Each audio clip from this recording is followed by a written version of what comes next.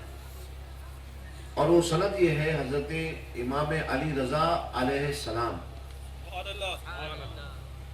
اہل بیت کے نام کے ساتھ میں علیہ السلام ضرور لگایا کرو تاکہ پتہ چلے کہ تم مولائی ہو. تاکہ پتہ چلے کہ تم مولائی ہو. تو حضرت ہمارے بزرگوں نے خلافت دیتے وقت ایک سند عطا فرمائی حدیث کی. وہ حدیث قدسی ہے، یعنی اللہ تبارک و تعالیٰ کا فرمان رسول اللہ سے، لیکن وہ قرآن نہیں ہوتا، وہ قرآن نہیں ہے، حدیث قدسی ہے. تو فرمایا رسول اللہ صلی اللہ تعالیٰ علیہ وسلم سے ان کے رب نے، جو حدیث ہے وہ بتا رہا ہوں میں آپ کو.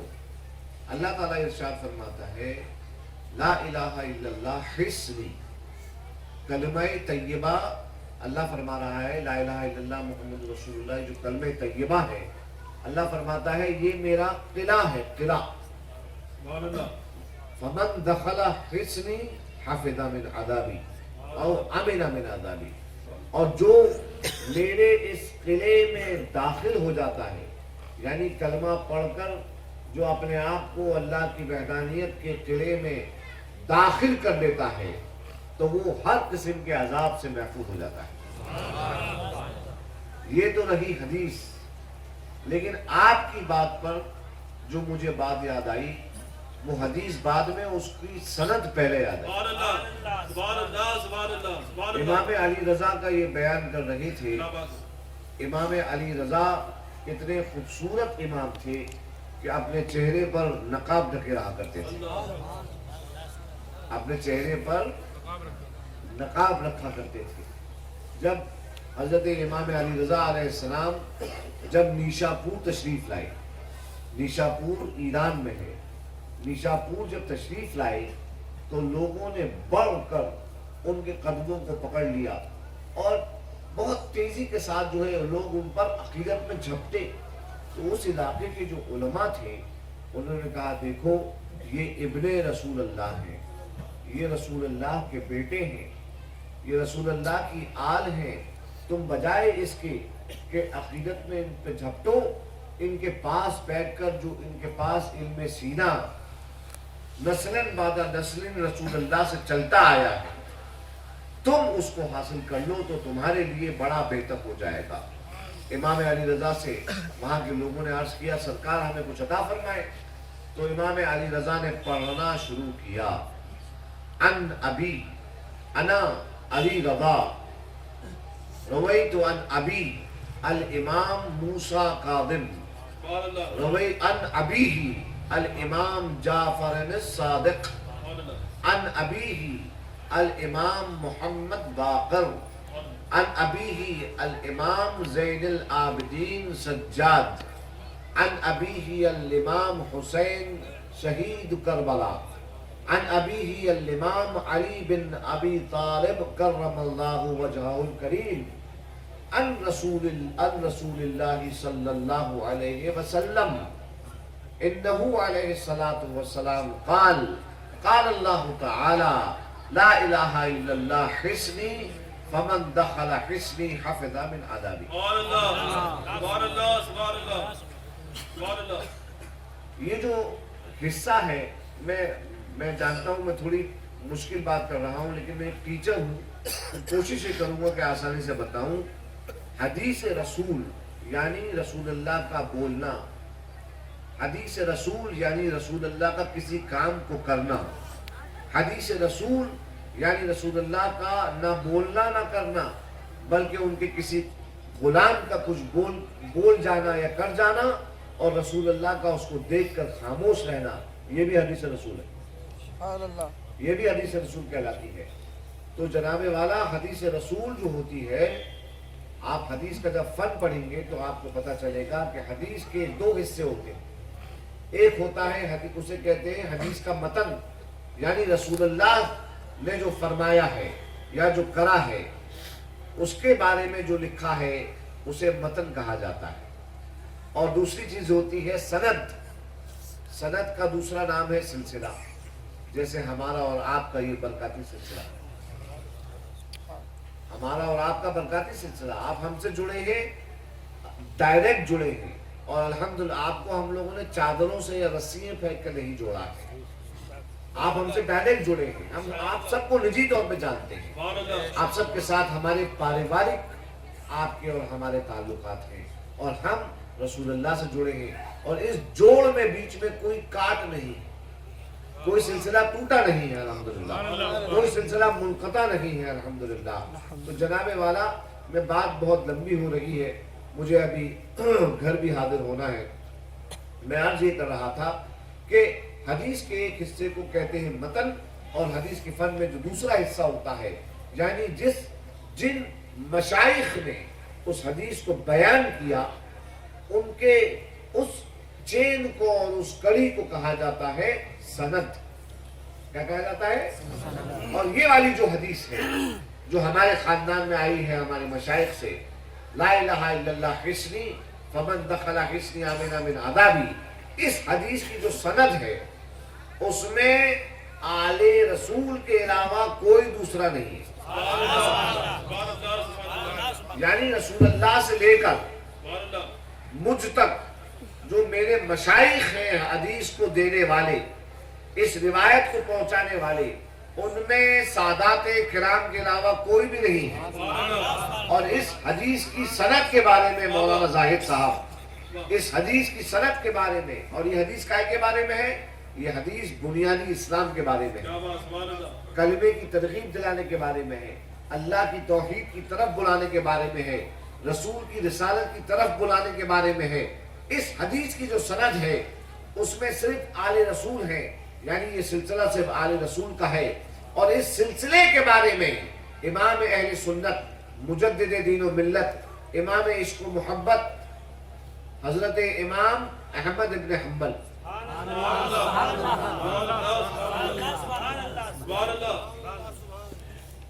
القاب پہ مونوپلی کسی کی نہیں ہوتی،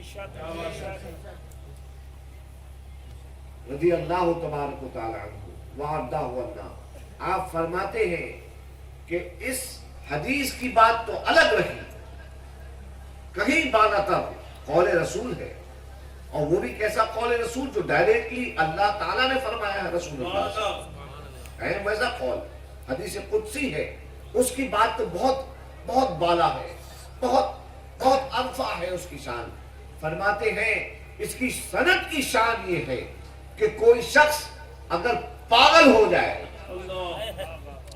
مولانا پاگل ہو جانے پہ آپ غور فرمائیے گا، اگر کسی شخص کا معاذ اللہ اگر دماغی توازن خراب ہو جائے، یعنی کوئی مینٹل ہاسپٹل کا پیشنٹ بن جائے، تو اس کے علاج کے لیے حضرت امام احمد ابن حنبل فرماتے ہیں علی رضا ابن موسیٰ رضا ابن جعفر صادق ابن محمد باقر ابن زین العابدین سجاد ابن امام حسین ابن امام علی، یہاں سے لے کر امام علی رضا سے لے کر امام علی تک نام پڑھ کر، صرف نام پڑھ کر، یعنی اس حدیث کی سند پڑھ کر اس کے کانے پھونک دو تو اس کی دیوانگی دور ہو جائے.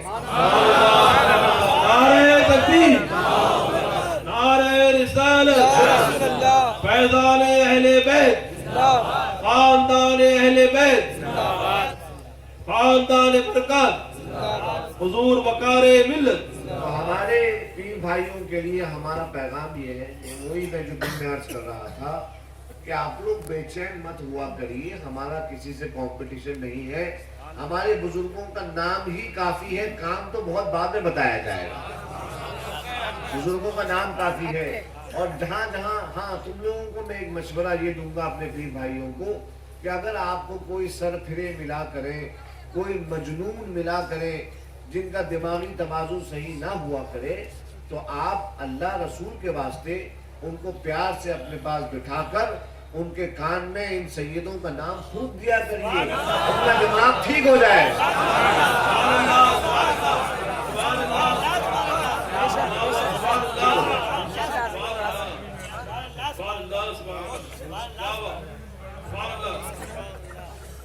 اگر دماغ خراب ہوا ہے سیدوں کی وجہ سے میاں تو دماغ صحیح بھی سیدوں کی وجہ سے ہو.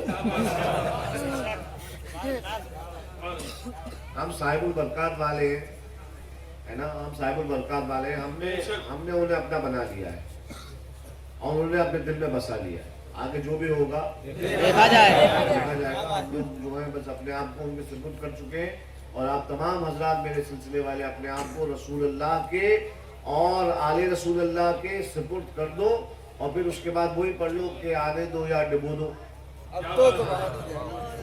اس کے بعد پڑھنا, پہلے سپرد کر دو کس کے, رسول کے اور آل رسول کے, اور پھر اس کے بعد پڑھنا تیسرے نمبر کی سٹیپ پر, ہے نا. ہاں, تیسرے نمبر کی سٹیپ پہ پڑھنا کہ آنے دو یا ڈبو دو, اب تو تمہاری جانب, اب تو تمہاری جانب, آپ اس کے بعد پڑھنا تم. ٹھیک ہے. اللہ تبارک و تعالیٰ جو ہے آپ تمام حضرات کی ہر مراد میں آپ حضرات کو کامیابی عطا فرمائے. اور میں پھر سے میں معذرت چاہوں گا اگر میرے کسی بھی برکاتی بھائی کو اگر کسی بھی قسم کی تکلیف ہوئی ہے خانقاہ میں آ کر کھانے پینے سونے بیٹھنے کی, تو میں دل سے معذرت چاہوں گا. آپ دعا کریے کہ آپ کا یہ غریب بھائی اللہ اتنا عطا فرمائے کہ آپ حضرات کی خدمت کرنے میں زیادہ سے زیادہ جو ہے میں کوششیں کر پاؤں. اللہ رب العزت آپ تمام حضرات پر اور ہم تمام برکاتیوں پر ہمارے ان مرشدان اعظام کا سایہ سلامت رکھے, اور اللہ تبارک و تعالی ہماری ان عقیدتوں کو قبول فرمائے. جب عقیدتیں قبول ہو جائیں گی تو عقیدت مند اپنے آپ ہی قبول ہو جائیں گے. آئیے ایک مرتبہ کھڑے ہو کے صلاۃ والسلام میں 2 بند پڑھ لیں, پھر اس کے بعد تھوڑی دیر کا وقفہ, اور پھر اس کے بعد بیٹھ کے لیے انشاءاللہ. اب چلیں گے.